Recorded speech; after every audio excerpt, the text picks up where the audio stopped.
Pete Hegseth, I, Pete Hegseth, do solemnly swear that I will support and defend the Constitution of the United States. that I will support and defend the Constitution of the United States. Tonight, two sources tell CBS News that Pete Hegseth, President Trump's embattled pick for defense secretary, paid $50,000 to the woman who accused him of sexual assault in 2017. Pete Hegseth, the self-proclaimed moral warrior, the flag-waving, God-fearing real American who has spent years lecturing the world about family values, patriotism, and personal responsibility. Turns out, the man who can't stop preaching about truth and integrity had a very expensive little secret. And that secret came with a $50,000 price tag attached.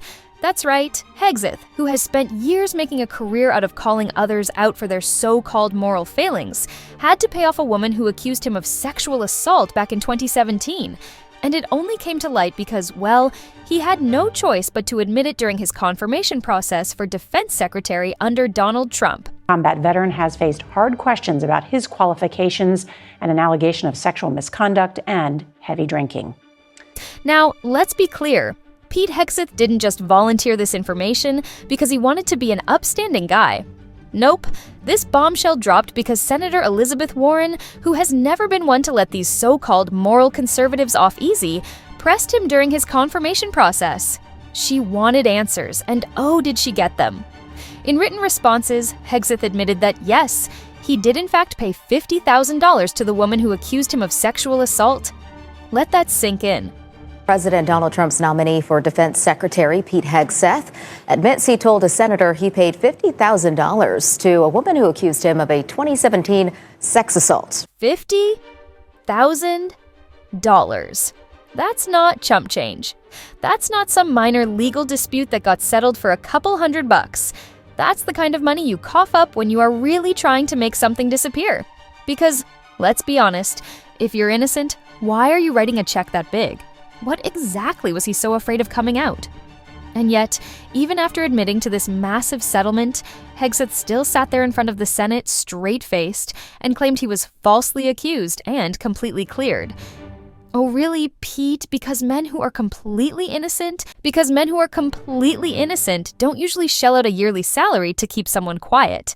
How can a politician even afford that? That's not exactly the move of someone with nothing to hide. But wait. It gets worse. This isn't just about one accusation. This is just the latest in a long line of red flags surrounding Pete Hegseth. Because let's not forget, he's also been accused of excessive drinking and domestic abuse against his second wife, Samantha Hegseth. Allegations that, of course, he denies. But see, that's the thing about patterns. When one bad story about a person comes out, it's easy to brush it off as a fluke. But when the red flags just keep piling up, at some point, it stops being a coincidence and starts looking like a character trait. On Memorial Day 2014, at a CVA event in Virginia, you needed to be carried out of the event for being intoxicated. Senator, anonymous smears. Just true or false? Very simple. Summer of 2014 in Cleveland, drunk in public with the CVA team. And yet, despite all of this, the Senate is still moving forward with confirming him. The Republicans, -2 who actually still have a shred of dignity, are pushing this through like nothing happened. Because why hold a man accountable when you can just pretend it never happened? And let's talk about the absolutely absurd hypocrisy here. Pete Hegseth has spent years going after liberals, attacking the woke mob, and claiming that the left is destroying American values. He has no problem going on TV and running his mouth about morality, about how men should be strong leaders, and about how America needs to return to its traditional roots. But when it's him being accused, oh no, suddenly we're supposed to look the other way. Suddenly, it's all just a misunderstanding. This is the same guy who loves to talk about cancel culture, yet he literally tried to cancel a woman's voice with a $50,000 payout. The irony writes itself. And let's not forget who Hegseth has been cozying up to all these years. He's been one of Trump's biggest media cheerleaders, always ready to defend whatever scandal, corruption, or controversy came out of the administration. And now, here he is, using the same exact playbook. Deny, deflect, and hope people get distracted by something else before the real damage hits. But here's the thing. People are paying attention. Because this isn't just some private drama. This man is up for defense secretary, the person who, if confirmed, would be in charge of the entire U.S. military, the person making major decisions about the lives of service members and the safety of the country. And yet, he can't even keep his own personal life from exploding into a series of allegations and cover-ups. If this were anyone else, if this were a Democrat or a celebrity or a liberal activist, Fox News would be having an absolute field day.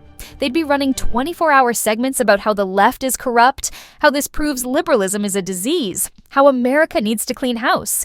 But because it's one of their own, suddenly it's crickets. So here we are, watching another entitled, wealthy, well-connected man try to skate past his own scandal, hoping that his political allies will protect him from the consequences.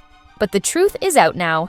No amount of Fox News spin, no amount of Trump endorsements, no amount of "I was falsely accused" speeches can erase the fact that Pete Hegseth literally admitted to paying $50,000 to a woman who accused him of sexual assault.